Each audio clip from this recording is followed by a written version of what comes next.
Why won't But you there's tell me, Sir nothing. Keir? There's nothing improper at No, all. no, no.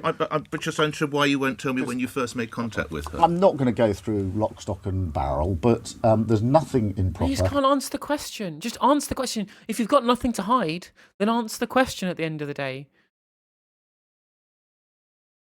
It's the turn of Sarah in Tunbridge. You're through to Sir Keir. Go ahead, Sarah. Good morning. Good morning. Hi, Sarah. Hi. The question I ask is, I couldn't believe how your judgment, in my opinion, and Sue Gray's, was so appalling that you have... True and based, Susan. You tell him. You tell him about the Sue Gray appointment. You skewer him. Go on, my son. have given an own goal to the cult followers of Johnson. You were considered quite clever by many political journalists, etc., winning back the Red Wall. I just believe what you've done, you've come up against, and you know better than I, as you have been up against him very often. I'm going to use all the words I've chosen, please. You have come up against a very malevolent, malicious, malign, malignant, maleficent, a word I just looked at. Loving the iteration from Sarah in Tunbridge. A mendacious man who will use anything to get out of Partygate. Why is it an own goal? I promise, get Sir Keir. Why is it an own goal then? The potential appointment of Sue. Yeah, that's actually a good point, JDM. And the framing here is incorrect. Is that she's specifically framing that the only issue with this is that it's bad optics, right? That it's optically bad because of what people on the right wing can use it to attack Labour because of the issues with regards to the Sue Gray investigation into Partygate.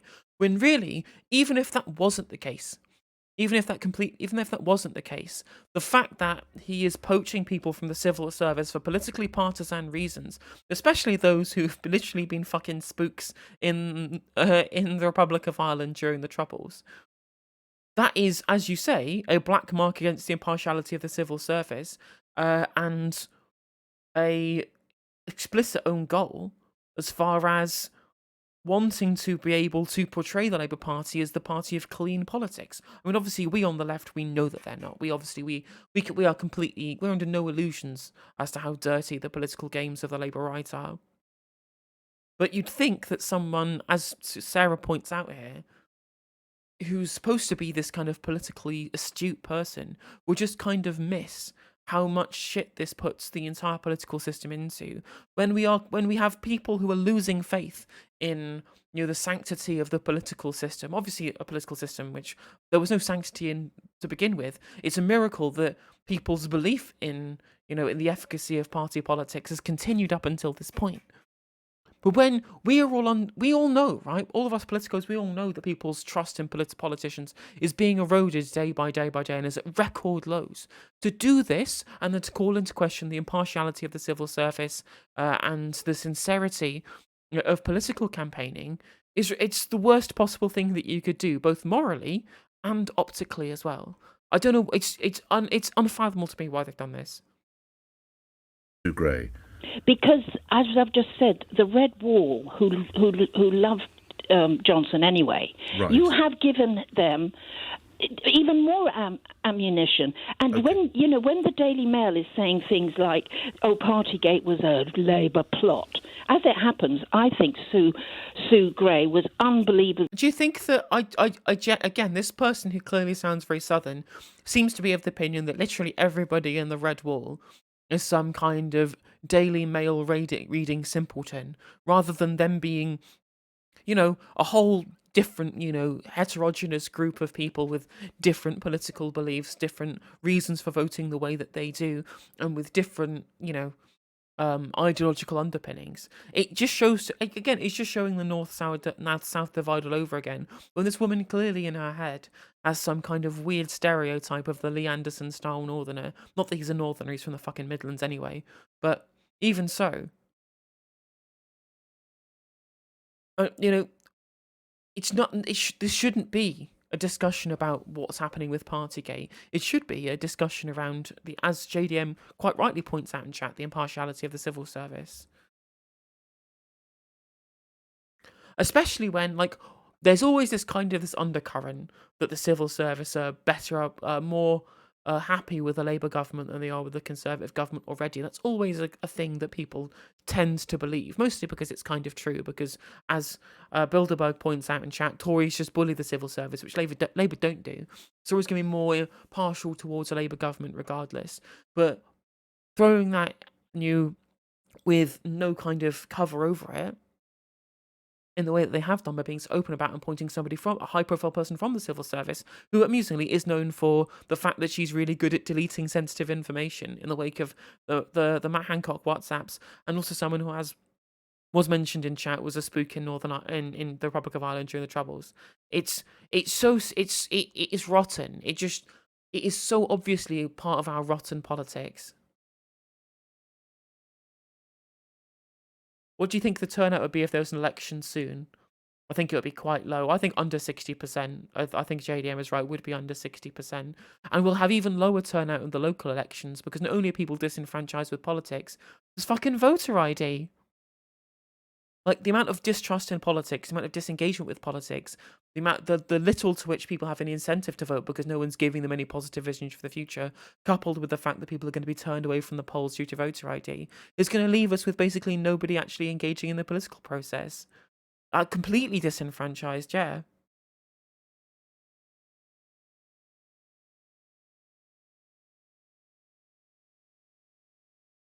Even in the most Brexity places, the distribution's only 68%. I mean, that's still technically a supermajority. Yes, exactly, Kath. Yeah, she was on a break, a sabbatical in Newry during the Troubles. That's correct. Definitely not an MI5 informant. Just a casual holiday in an IRA stronghold, as you do. As you just did a casual holiday in an IRA stronghold. It reminds me of that guy who just disappeared for 6 years canoeing. I'm just like, yeah, just away canoeing. Nothing dodgy here. Nothing sus. Just running a pub, just a normal one, just normally running a pub, as you do. As people from members of the civil service who have plenty of experience in deleting sensitive information, they just do. Just write in Jombly Cromblins, yeah. I'll probably vote Green at this point, to be honest, but I can be happy voting Green now because the leftist candidate has been, in my constituency, has been removed from the shortlist. So I can be very happy in knowing that there's no reason for me at all to vote Labour, and I'm very happy about that now. You got exactly what you wanted in Red Crayon. True. I mean, we're literally going to continue the ridiculous gerontocracy we have at the moment, where the only voters are going to be, middle class liberal types, homeowners, and Conservative Party members. It's going to be a miserable election, which I'm going to look forward to covering for clout reasons. Green Council area looking pretty good. Well, that's good to hear. Soft, gave a soft landing to Johnson. Okay, I'm not cutting you off. We must get Sakir in. Negative headlines in the Daily Mail. I don't know necessarily surprise Sakir. That actually interesting imagination scene. I always voted Greens before. 2019 was the first time I voted Labour. I actually would have voted Labour in both 2015 and 2017. But I was living in Manchester South Gorton in 2015, sorry, which at the time was Gerald Kaufman's seat, so the safest Labour seat in the country. And then in 2017, I was in Manchester Central, also an incredibly safe seat, Lucy Powell's seat.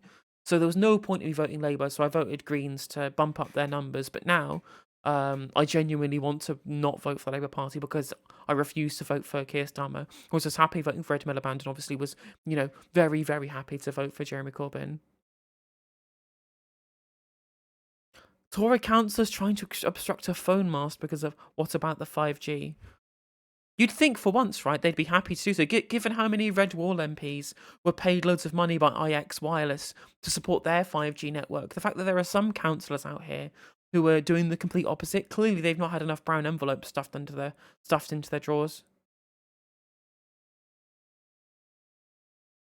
Went to visit my family over the weekend, and literally every problem they faced told me about was a result of not electing the jam man. Well, isn't every problem a result of not electing the jam man at this point? Not me saying you got exactly what you wanted, 3 tiers. I still need to do an emote, and you got what you wanted emote. That much each morning, but your reaction to an own goal, Sakir. Sarah, look, I don't think many people take seriously Boris Johnson's suggestion that this is all some kind of plot, that I organised the parties in Downing Street, that I got the booze in, then forced him to go to them. Just look at the photos. I think most people have made their own minds up on that. It does, I think, show how desperate he is. I mean, what I would say, Sarah, is firstly, I am really pleased that really good people want to be part of what we want to do with the Labour government and the change that we want to bring about in this country. And Sue Gray is known for her integrity. She's known for her delivery. I mean, that's actually the opposite. She's known as somebody who covers up documents, right?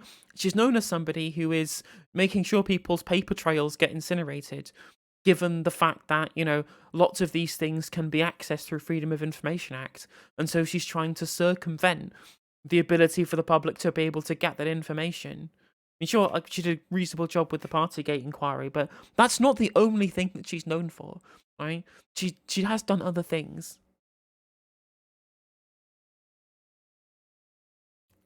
Government, and those are two things that I think are essential to an incoming Labour government if we get the privilege of being voted in next year. But just Sarah, I should also say, just to be clear with you and Nick and everybody else, I had absolutely no contact with Sue Gray during the preparation of her report, when she was writing it, or anything like that. So the whole suggestion is a complete and utter nonsense, and not for the first time from Boris Johnson. I thought your words were very, very good. I'm not sure I'd get away with all of them, Sarah, but it's a complete nonsense. I think his own party, if you look, it's a dwindling group of people around him that are still supporting him, but the vast majority of you give no sensible credence to the Conservatives. line that possibly some Johnson supporters would say, it was all a put-up job. I know you don't believe that, but you don't give the idea that it would give credence to that. It's a complete nonsense. I had no contact at all with Sue during that entire period, as you'd expect. You will remember in January 2022 And the problem is because Sarah's question's been framed specifically about the ammunition that it will give the Johnson cult, who no one should be taking seriously anyway, rather than the integrity of the appointment in the first place, has allowed Keir an easy way to get out of answering the question in the first place. Last year, you said to me the following words: full disclosure, I know Sue Gray personally. When did you first approach Sue Gray to be your chief of staff? Nick, I know her personally. I met her when I was Director of Public Prosecution. She was obviously a senior civil servant. I met a number of them. I was really, really impressed with her. So I've known her personally since then. She's not a friend. I don't mix with her. I'm not in the same social circles or anything like that. I know her personally in the sense that if I saw her at a reception or something, I would go over and have a discussion with her. But as I say, I actually haven't had a discussion with her during the entire time she was doing her report. Might I ask when you first approached? It's also especially bad for Keir when we all know that the kind of public perception of him is that he's slimery and slippery and deceitful. And this does nothing to disabuse people of those facts, because they are facts, because he is all of those things. But even from an optical standpoint, it's stupid. Approached her to be your chief of staff? I've been on the lookout for a chief of staff for a little while now. I'm very clear what I wanted in that. And obviously, Sue will set out that, but nothing improper at all. I've been on the lookout for a chief of staff. I'm really pleased that people of her calibre are interested in that. But, So when did you approach? Can I ask when you approached Sue? Look, if I may call her Sue? I've been looking for a chief of staff for a number of weeks now. I think October 2022, Sam White left you, if I've got that correct. That's when I lost, when Sam White moved on. At that stage, the first task I had for myself was being clear in my own mind what I wanted from a chief of staff, because I was beginning to think about how to deliver. So I will try again, and obviously you don't have to answer, but when did you first contact Sue Gray about the possibility of becoming your chief of staff? Well, Nick, that's going to be laid out by Sue. She's got to do that as part of her leaving procedure, but there's nothing improper at all. But you can't tell me that. Nick, nothing improper at all. No, but you can't tell me when you first approached her. I've been looking for a chief of staff for a little while now, but Sue will lay that out. Why won't you tell me, Sakir? There's nothing improper at all. No. But just interested why you won't tell me when you first made contact with her. I'm not going to go through lock, stock and barrel, but there's nothing improper. You just can't answer the question. Just answer the question. If you've got nothing to hide, then answer the question at the end of the day.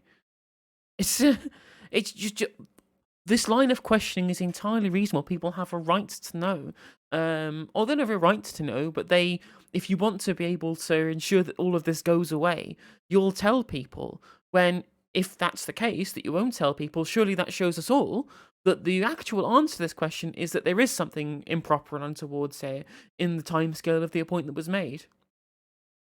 Funny man Matt Green did a Twitter thread instead of a sketch. Let me have a look. Alright, I see. If there's nothing improper, then just say the date, or the rough date at least. This kind of repetitive lawyery non-answer makes him sound evasive. I do think Starmer made a mistake with Sue Gray. It helps Johnson. I remember Matt Green, because Matt Green is in a scene in Garth Marenghi's Dark Place. All the centrists were celebrating this news. I think a different bias thought it was good. I saw a title of his videos, can't stand watching him. Oh, it's infuriating, like how the aggro-centrists are just defending this. I almost see, again, it just plays into, as far as the aggro-centrists are concerned, the ways in which they view politics like football teams. And they know that Sue Gray was against Johnson because she did the reports Partygate. So that makes her on the right team. She's on the right team. So that means that if Keir Starmer appoints her, it's good because they're continuing being on the same team and they're forming a team together to be able to fight Johnson rather than having any actual fucking principles about how any of this shit works. Because as we all know, aggro-centrists have no principles, just like every fucking centrist. These people are... it's so difficult to listen to and to try and interact with.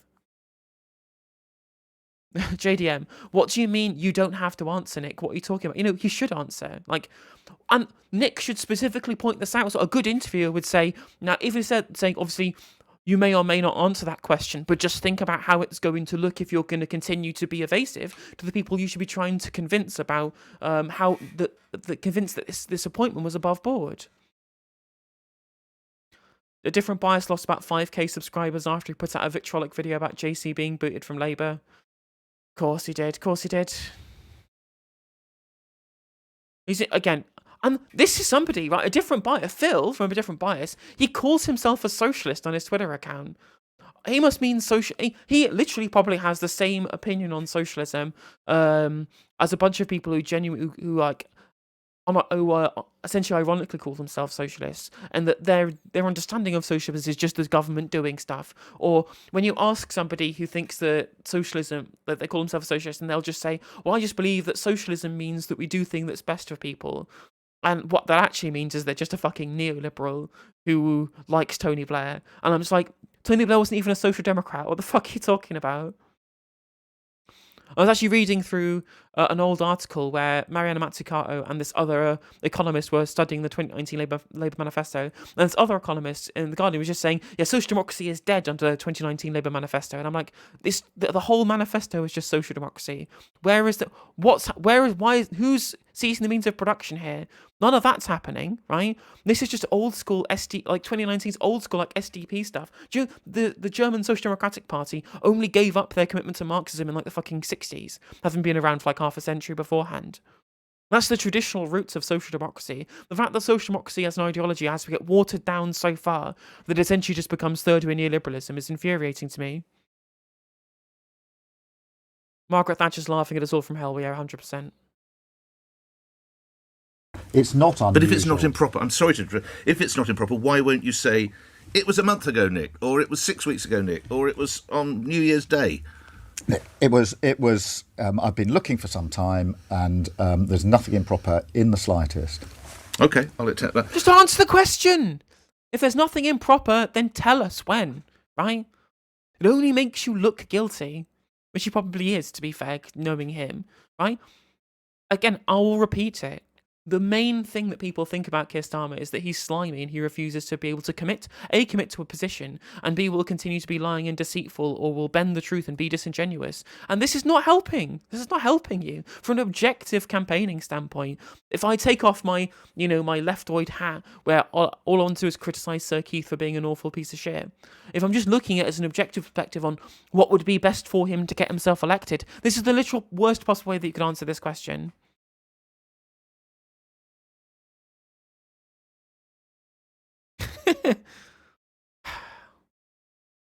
He's got a chronic case of shifty politician. He can't help himself. Lastly, the business appointment rules for Crown servants say officials should not accept or announce a new appointment or offer of employment before it's been approved. But she has accepted your job. No, we haven't agreed anything yet. I mean, I want her to be my chief of staff. I'm not going to pretend otherwise. But of course we haven't agreed terms. Of course we haven't. OK. Sarah, thank you for your call. Rashid in Caterham. Rashid, you're on the radio. Before we move to Rashid in Caterham, I'd just like to point out the discussion that's being had elsewhere about this. Now, I posted I was watching... I was actually watching the Andrew Neil show the other night, and a similar discussion was being had. But this is what Wes Streeting had to say about it. You're going to defend this putative appointment, but you'd have to accept that it doesn't look good. It looks like an unforced error by Keir Starmer here.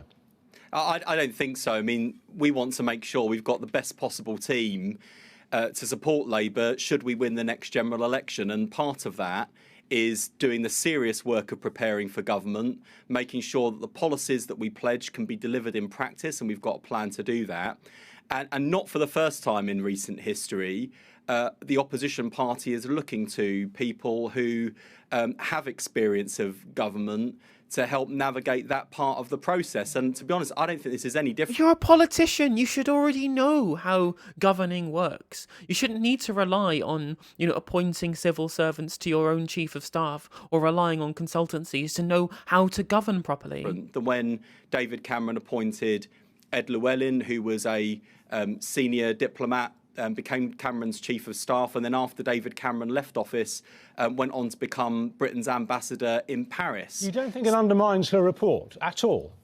No, I don't, unless we find that Sue Gray was a deep sleeper agent sent into the civil service 40 years ago by a far... I mean, she was definitely an agent, but a sleeper agent in the civil service... it's the other way around, mate. ...cited Labour Party so that she could fill the suitcase with wine from the local supermarket and get Downing Street staff on the source when they shouldn't be. Okay, well, sorry, Wes Streeting, can I just interrupt? I just wonder if I can interrupt, because I don't think people are laughing about it, okay?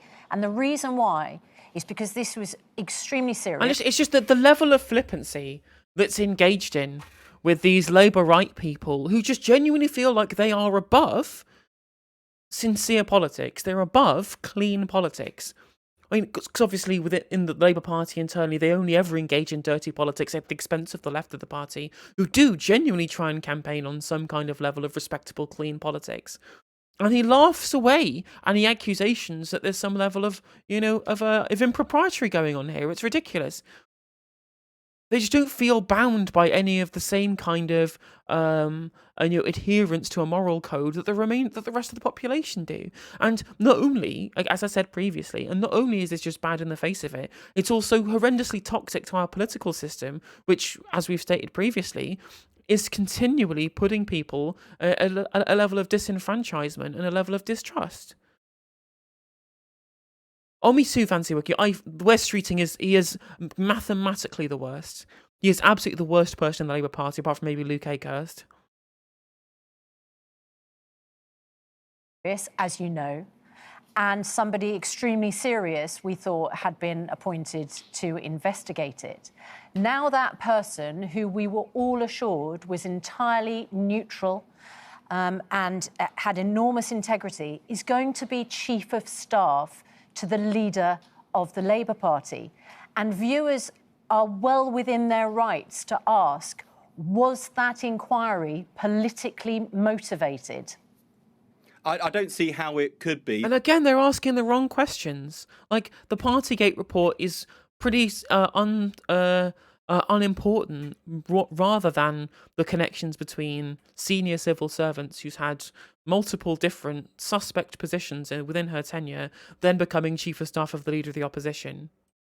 This was an inquiry that was commissioned by Boris Johnson. Boris Johnson lauded Sue Gray's credentials as someone who was of the highest integrity. And Susanna, in the days that have followed the news of Sue Gray's appointment, serious Conservatives, who I appreciate are in short supply these days in the House of Commons, have been coming out to say, come on, she is someone of integrity. We've worked with her. We know her. She's worked for Labour governments and Conservative governments within the civil service.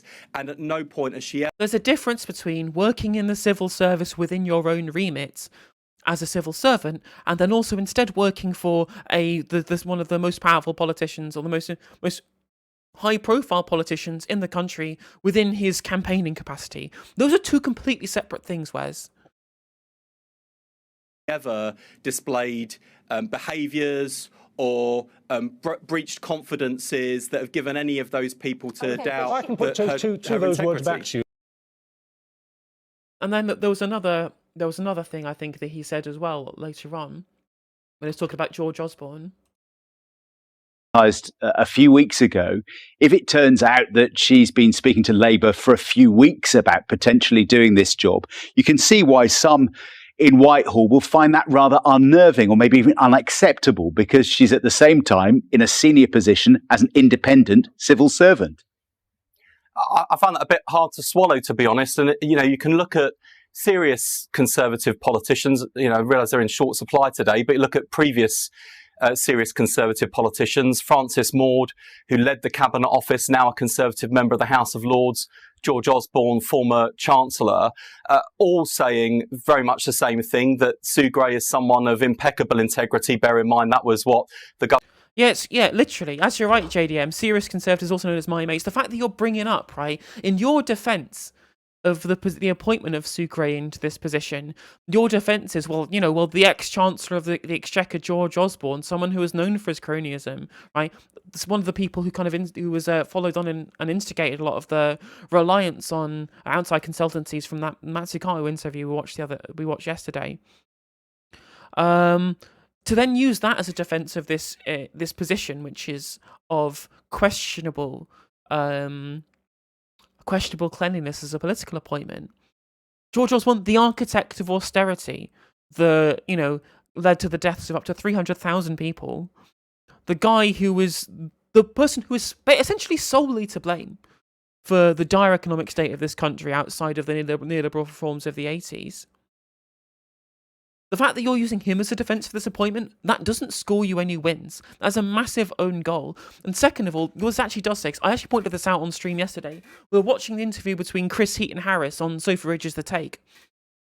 And what he was specifically saying, Chris Heaton-Harris said the same thing and said, well, there's nothing dodgy about this appointment at all. And the reason why both George Osborne and Chris Heaton-Harris are very happy to say that they don't think this appointment is dodgy, because if they're in the same position, they would do exactly the same thing. They want to have their hands on the levers of government. They want to maintain the revolving door between all of these different powerful institutions to maintain political hegemony amongst the right-wing sections of both of the parties in this country.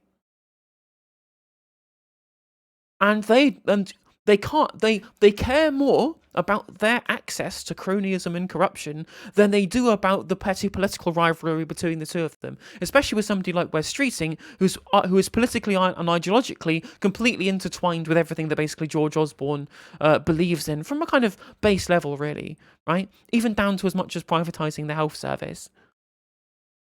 So, of course, George Osborne and Chris Heaton-Harris aren't going to criticise this stuff. Of course, they're not going to criticise Keir Starmer when they know that he's the controlled opposition that they've wanted. So much so the ex-Conservative and current Conservative politicians have said, I wouldn't be too unhappy with Keir Starmer being Prime Minister. That's how closely ideologically aligned they are.